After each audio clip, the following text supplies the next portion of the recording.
सुप्रभात, मैं हूं आप सभी के साथ महिमा पांडे और आप देख रहे हैं News 24/7। तो चलिए शुरुआत करते हैं बुलेटिन की पहली खबर के साथ, जो कि मध्य प्रदेश से। आपको बता दें, मध्य प्रदेश में सियासी घमासान शबाब पर है। कद्दावर नेताओं के दौरे के साथ साथ बयानों के तीर भी चलने तेज हो गए हैं। अब सीएम शिवराज ने कांग्रेस महासचिव प्रियंका गांधी के से 9 सवाल पूछे। उन्होंने कमलनाथ के शासनकाल में बंद की गई योजनाओं पर सवाल खड़े किए हैं। उन्होंने पूछा है कि आखिरकार संबल योजना क्यों बंद की गई। सीएम शिवराज ने तीर्थ दर्शन योजना और जल जीवन मिशन योजना को लेकर भी उनसे सवाल पूछे हैं।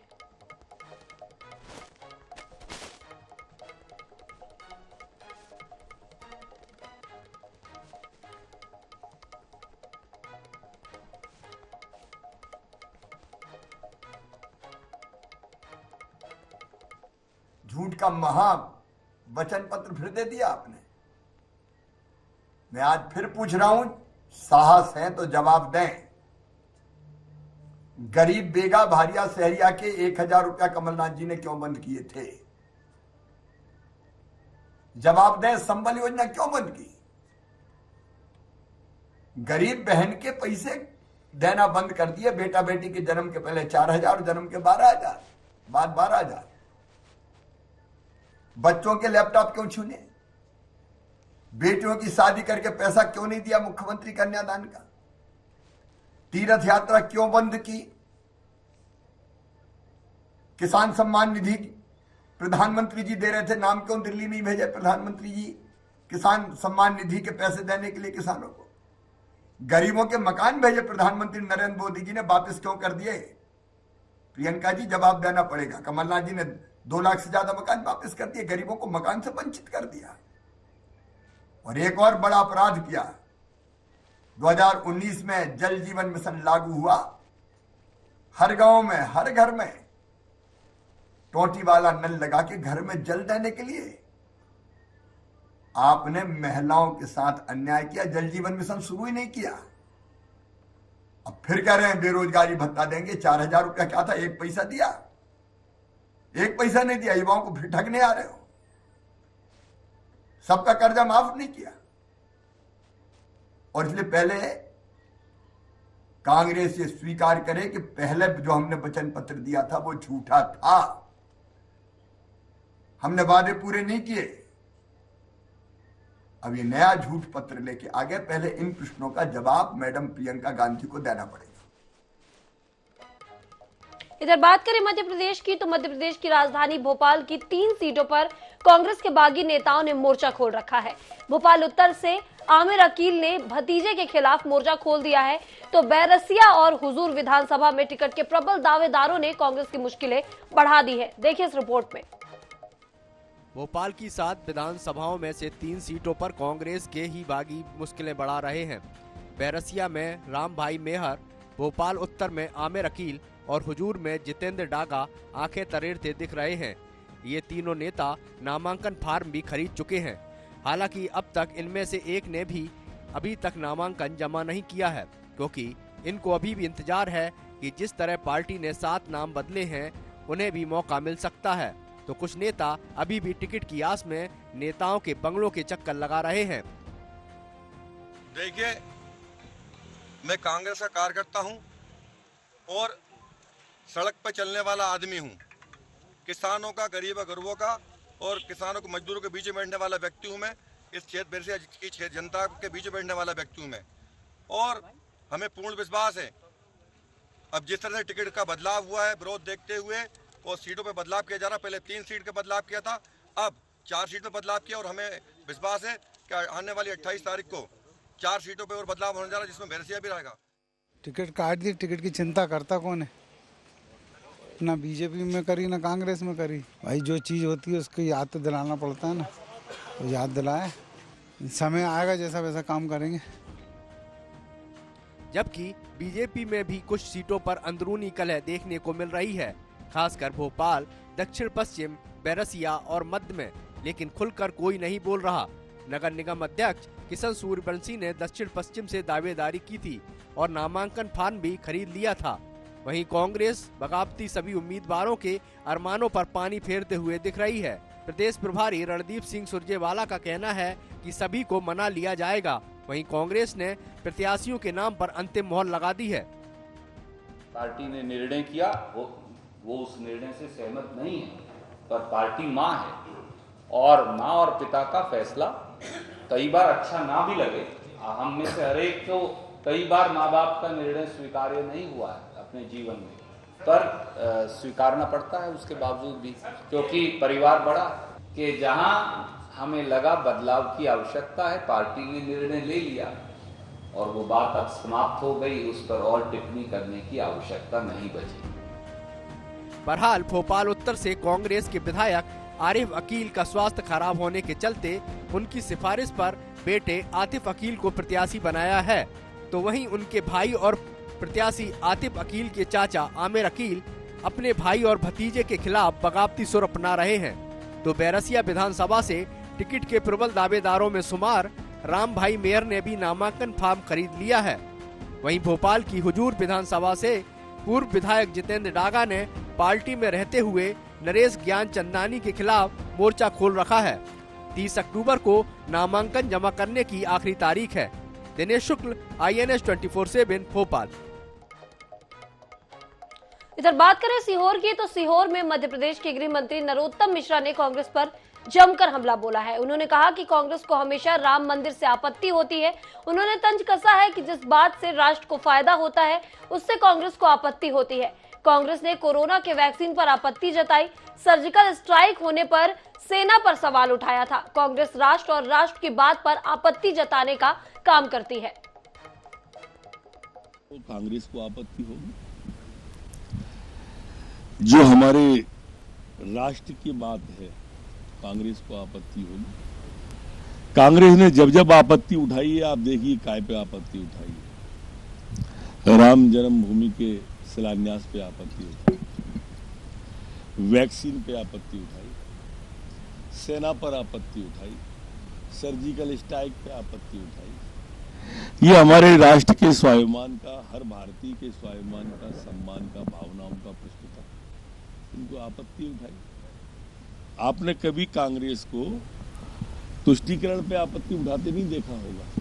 जब इनके कान बजते हैं पाकिस्तान जिंदाबाद की जगह इनके नेताओं को, खासकर दिग्विजय सिंह को काजी साहब जिंदाबाद सुनाई देता है, तो आप उससे इसका अंदाजा समझ जाइए। ये सनातन पे सवाल उठाने वाली कांग्रेस है। ये INDIA जो घमंडिया गठबंधन है, ये वही गठबंधन है और उसी का एक अंग कांग्रेस है। इधर मध्य प्रदेश में कांग्रेस ने PM मोदी और CM शिवराज सिंह के खिलाफ आचार संहिता उल्लंघन के मामले में शिकायत दर्ज कराई है। कांग्रेस संचार प्रमुख KK मिश्रा और प्रदेश उपाध्यक्ष अशोक सिंह ने इस मामले में निर्वाचन आयोग से शिकायत की है, जिसमें उन्होंने चित्रकूट में एक सरकारी कार्यक्रम में राजनीति भाषण देने का हवाला दिया है। डिपार्ट के एक सरकारी कार्यक्रम में डाक टिकट का विमोचन किया गया है, जिसमें बतौर उम्मीदवार माननीय मुख्यमंत्री जी भी शामिल थे। उस डाक टिकट वितरण में राजनीतिक भाषण दिया गया है और किसी भी शासकीय कार्यक्रम को राजनीतिक नहीं बनाया जाना चाहिए, यह आचार संहिता में स्पष्टतः उल्लिखित है।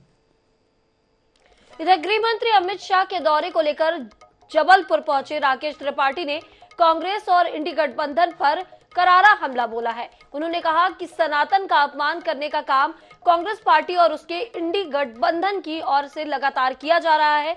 इन्हीं सब मुद्दों पर हमारे संवाददाता संजय साहू ने राष्ट्रीय प्रवक्ता राकेश त्रिपाठी से बातचीत की है। की राजधानी कहे जाने वाले जबलपुर में आज भारतीय जनता पार्टी के राजनीति के चाणक्य माने जाने वाले केंद्रीय गृह मंत्री अमित शाह का दौरा है और इसको लेकर हम बात करेंगे। हमारे साथ मौजूद है भारतीय जनता पार्टी के राष्ट्रीय प्रवक्ता राकेश त्रिपाठी। कितना महत्वपूर्ण है ये दौरा?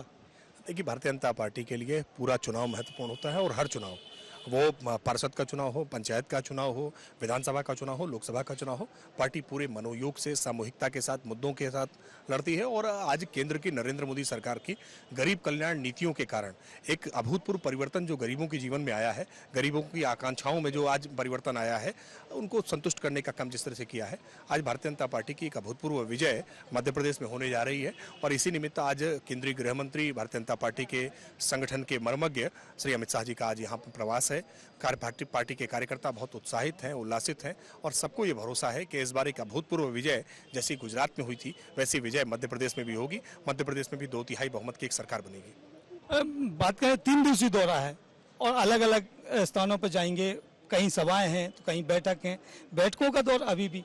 देखिए, भारतीय जनता पार्टी की एक विशिष्ट कार्य पद्धति है जिसमें पार्टी अलग अलग समय पर बैठ करके समीक्षा भी करती है, आगामी कार्य योजना भी तय करने का काम करती है। अब तक जो हमने तय किया था उनमें हम कहाँ तक पहुंचे हैं, आगे हमको किस स्पीड से, किस स्केल पर, किस रणनीति के साथ काम करना है, पार्टी आपस में बैठकर परामर्श करती है। कोई यहाँ पर एक दूसरे पर कुर्ता फाड़ने की प्रतियोगिता भारतीय जनता पार्टी में नहीं है ना, इसलिए बैठ रहे हैं। वरना तो कांग्रेस के दफ्तरों के सामने, कांग्रेस के नेताओं के घरों के सामने तो लोगों ने धरने का बैठक लगा रखी है। भारतीय जनता पार्टी संवाद में यकीन रखती है और जनता भी संवाद कर रहे हैं, कार्यकर्ताओं से भी संवाद कर रहे हैं। तो ये थे राकेश त्रिपाठी जो ये कहते हुए नजर आ रहे हैं कि कहीं कोई कुर्ताफाड़ प्रतियोगिता भारतीय जनता पार्टी में नहीं है। जबलपुर से हमारे सहयोगी अनूप लाल के साथ संजय साहू, INS 24x7। इधर शुक्रवार को ग्वालियर जिले की 6 विधानसभा सीटों से भाजपा, कांग्रेस और बीएसपी और आम आदमी पार्टी समेत निर्दलीय प्रत्याशियों ने अपने नामांकन फॉर्म दाखिल कर दिए हैं। मीडिया से चर्चा के दौरान सभी प्रत्याशियों ने अपनी अपनी जीत का दावा किया है और विपक्षी प्रत्याशियों पर हमले भी किए हैं। नामांकन भरने आए प्रत्याशियों ने ग्वालियर संवाददाता जावेद खान से क्या कहा, आइए आपको सुनाते हैं। ग्वालियर की भितरवार विधानसभा सीट से बीजेपी के कैंडिडेट के रूप में मोहन सिंह राठौर जी आए हैं। उन्होंने नामांकन भरने के लिए आए हैं और उनके नामांकन के दौरान उनका जो उत्साह और उमंग दिखाई दे रहा है वो पूरा पॉजिटिव दिखाई दे रहा है। आज आपकी पॉजिटिविटी का कारण क्या दिखाई दे रहा है?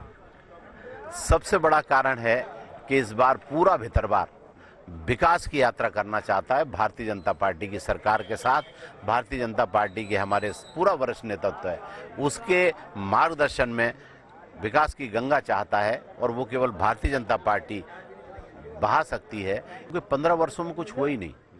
जो हुआ है वो केवल भ्रष्टाचार हुआ है। जो मतलब विकास तो छोड़िए, जो मुख्यमंत्री जी विकास के लिए देते हैं 15 करोड़, उसका भी भ्रष्टाचार है। इसलिए मैं उस पर ज़्यादा बात नहीं करना चाहता, बहुत बात की है मैंने। धन्यवाद। तो ये थे मोहन सिंह राठौर जी, बीजेपी के प्रत्याशी के रूप में आज नामांकन दाखिल करने के लिए आए हैं और उनका साफ साफ कहना है कि इस बार जो मुद्दा होगा वो भ्रष्टाचार का ही होगा और भितरवार की जनता ये सब 17 नवंबर को तय करके बता देगी। कैमरामैन अजय उपाध्याय के साथ जावेद खान, INS न्यूज। सुनील शर्मा ने कांग्रेस के प्रत्याशी के रूप में अपना नामांकन दाखिल कर दिया और उस नामांकन दाखिल करने के साथ साथ उनसे पूछना चाहेंगे कि आपके सामने कौन सी चुनौतियां हैं जिनका मुकाबला आपको इस विधानसभा चुनाव में करना पड़ेगा। चुनौती तो जब होती है जब कोई सामने हो और लोकतंत्र में जनता वोट डालती है।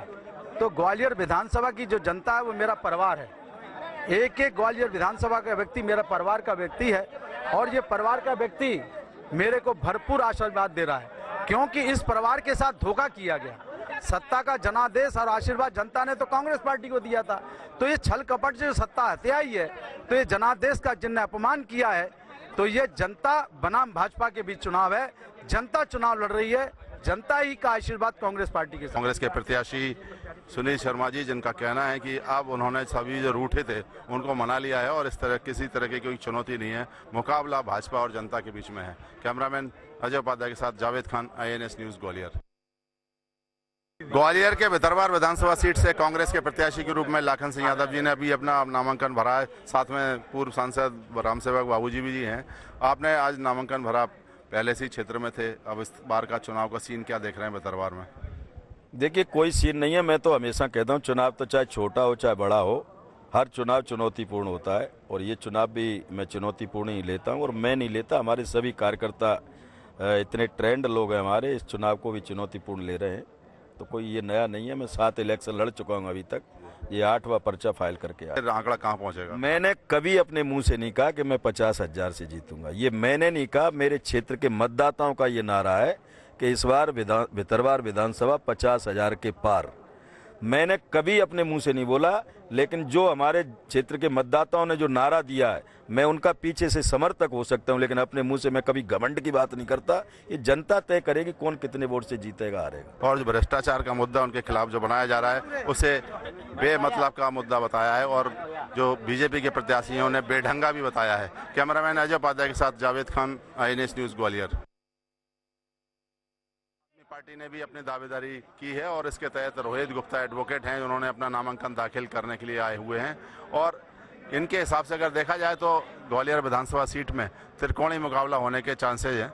अब आप जो देख रहे हैं, एक तरफ मंत्री हैं, एक तरफ पुराने धुरंधर नेता हैं और तीसरी तरफ आप हैं। किस तरह से देखते हैं आप अपनी पार्टी को और आपको? इस बार जो आपको चुनाव दिखेगा वो चुनाव होगा एक आम आदमी का और बड़े बड़े राजनीतिक दलों का। यहाँ पर पूरे 18 सालों के अंदर भाजपा के कुशासन से, भ्रष्टाचार से जनता त्रस्त है। आप देखेंगे कि जो लोग यहाँ पर विधानसभा के अंदर से जिन मुद्दों को लेकर के विधानसभा का चुनाव जीते थे, आज भी वही मुद्दे, बुनियादी जो मुद्दे थे, आज भी उन्हीं के लिए लोग संघर्ष कर रहे हैं। आम पार्टी अगर आप जीतते हैं तो क्या दिल्ली और पंजाब का मॉडल लागू होगा? निश्चित रूप से आप ये मानिए कि हर व्यक्ति को मूलभूत आवश्यकताएं, शिक्षा, स्वास्थ्य, रोजगार, बिजली सस्ती, पानी और युवाओं के लिए रोजगार की व्यवस्था आम आदमी पार्टी करेगी। रोहित गुप्ता और उनका कहना है कि जो उन्होंने जनता के बीच में गए हैं वो बीजेपी और कांग्रेस के कुशासन को वो अपनी पार्टी का रखेंगे और ग्वालियर में जो मॉडल है वो पंजाब और दिल्ली का लागू किया जाएगा। कैमरामैन अजय उपाध्याय के साथ जावेद खान, INS न्यूज ग्वालियर। तो चलिए रुक करते हैं बड़ी खबर का, जो कि भोपाल से निकलकर सामने आ रही है। आपको बता दें, बीजेपी कार्यालय में हुई अहम बैठक। केंद्रीय गृह मंत्री अमित शाह ने ली बैठक। देर रात तक हुआ मंथन। भोपाल और नर्मदापुरम संभाग की यह बैठक थी। 36 सीटों की जिम्मेदारी संभालने वाले नेता हुए इसमें शामिल। तो आपको ये बड़ी खबर बता रहे हैं, जहां 36 सीटों की जिम्मेदारी संभालने वाले नेता इसमें शामिल हुए। बीजेपी कार्यालय में यह अहम बैठक हुई है। आपको बता दें, ये बड़ी खबर आपको बता रहे हैं, केंद्रीय गृह मंत्री अमित शाह ने ये बैठक ली है। लगातार अमित शाह मध्य प्रदेश का दौरा कर रहे हैं। यहाँ पर लगातार 3 दिनों के लिए वो मध्य प्रदेश के प्रवास पर है और अपनी पार्टी के लिए कहीं ना कहीं, बीजेपी के लिए अपने पक्ष में माहौल बनाना चाह रहे हैं चुनाव का। तो यहाँ पर अब उन्होंने बैठकें ली है। आपको बता दें, एक बड़ी बैठक हुई है कल रात को। केंद्रीय गृह मंत्री अमित शाह ने ये बैठक ली है। भोपाल और नर्मदापुरम संभाग की ये बैठक थी। 36 सीटों की जिम्मेदारी वाले संभालने वाले नेता इसमें शामिल हुए थे। इस खबर पर ज्यादा जानकारी के लिए हमारे साथ हमारे विशेष संवाददाता अनुराग मालवीय हमारे साथ जुड़े हुए हैं। जी अनुराग, आपसे जानना चाहेंगे कि लगातार बीजेपी की ओर से बैठकों का दौर जारी है और एक अहम बैठक रात को हुई है और ऐसा बताया जा रहा है कि 36 सीटों को जो नेता संभालेंगे वो यहाँ पर मौजूद थे। किन किन क्षेत्र के नेता यहाँ पर मौजूद थे और क्या रणनीति बनाई गई है इस बैठक में? देखिए, भोपाल और नर्मदापुरम संभाग की बैठक थी। इसमें सभी जिलाध्यक्ष, भोपाल, सीहोर, विदिशा, नर्मदापुरम, हरदा, बैतूल, इन सब के जिलाध्यक्ष और संगठन के पदाधिकारी शामिल थे। इसके अलावा दोनों ही संभागों के जो प्रभारी हैं वो भी इस बैठक में शामिल हुए। कैप्टन अभिमन्यु जो हैं वो इसमें इस बैठक में शामिल रहे और इस बैठक में निश्चित रूप से कहीं ना कहीं इन सीटों को लेकर चर्चा हुई है। सबसे पहले फीडबैक लिया गया कि फिलहाल किस सीट पर क्या पार्टी की स्थिति है। उसके बाद में जो दूसरा महत्वपूर्ण जो इस बैठक में वो था कि इस फीडबैक के आधार पर एक बार फिर प्रदेश नेतृत्व और केंद्रीय नेतृत्व को एक अलग से जिम्मेदारी दी गई है कि अब यहाँ पर इस रणनीति से काम होगा और यहाँ पर इन स्टार प्रचारकों को भेजा जाएगा। और देर रात तक की बैठक चली है और निश्चित रूप से कहीं ना कहीं इस बैठक के बाद हम देखेंगे कि इन दोनों संभागों में भाजपा और ज्यादा सक्रिय नजर आएगी, ज्यादा सभाएं करती नजर आएगी, क्योंकि खासतौर पे नर्मदापुरम संभाग के अलग अलग जिलों का फीडबैक अलग अलग आया है। जहां बैतूल को लेकर थोड़ी चिंता की स्थिति है, वहीं नर्मदापुरम और हरदा में भारतीय जनता पार्टी बेहतर स्थिति में नजर आई है। तो सभी जिलावार, हालांकि बैठक संभागवार थी, लेकिन जिलावार रणनीति बनाई गई है इस बैठक के बाद और अमित शाह ने निर्देश भी दिए हैं। जी अनुराग, इस तमाम जानकारी के लिए आपका बहुत बहुत शुक्रिया।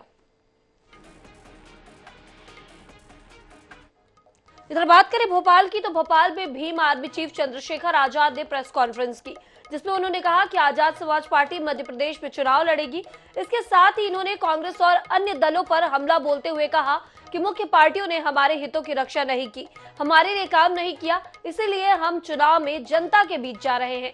इसके अलावा उन्होंने कहा कि समाजवादी पार्टी से जुड़े कई नेता और कार्यकर्ता हमसे प्रभावित होकर हमारी पार्टी में ज्वाइन कर रहे हैं।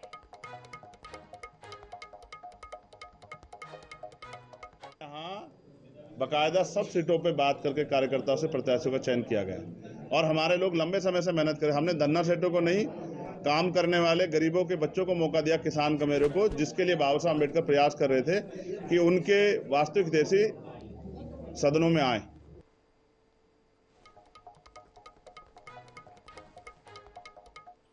इधर 3 दिवसीय दौरे पर जबलपुर पहुंचे अमित शाह ने महाकौशल की 38 सीटों की समीक्षा करते हुए जीत का बिगुल फूंक दिया है।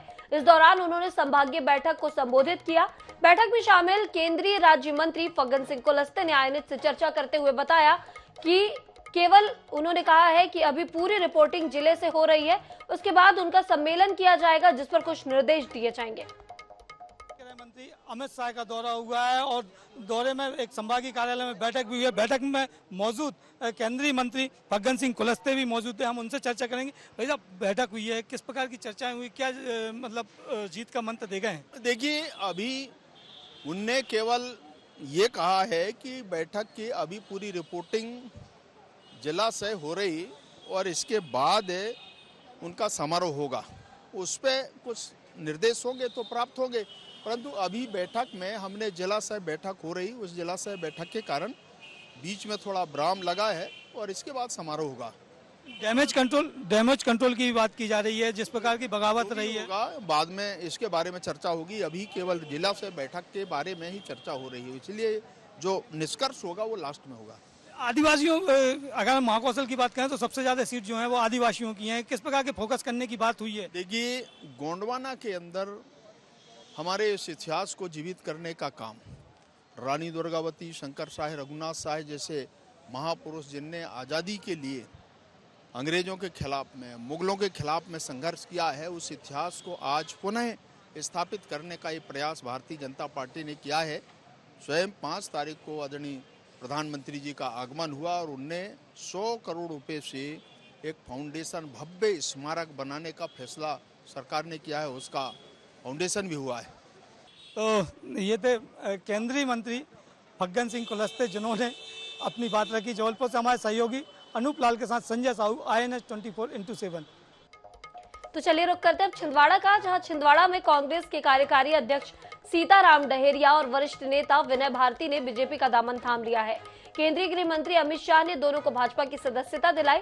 इस मौके पर प्रदेश मीडिया प्रभारी ने कांग्रेस पार्टी को आड़े हाथों लेते हुए कहा कि यह कमलनाथ के छिंदवाड़ा में कुशासन का अंत है।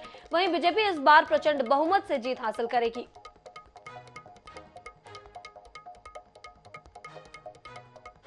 देखिए, आज अमित शाह जी के पहुंचने से ही छिंदवाड़ा की कांग्रेस दो फाड़ हो गई है।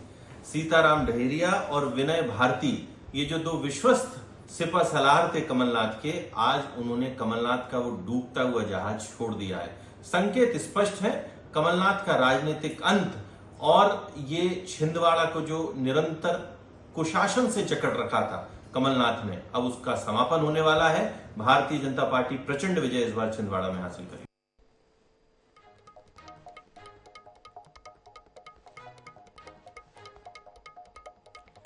तो चलिए अब बात करें इंदौर की। तो इंदौर में बीजेपी के प्रदेश प्रवक्ता ने रणदीप सुरजेवाला के जय वीरू वाले बयान पर पलटवार करते हुए कहा कि उन्होंने जनता को कमलनाथ और दिग्विजय सिंह की सच्चाई बताई है।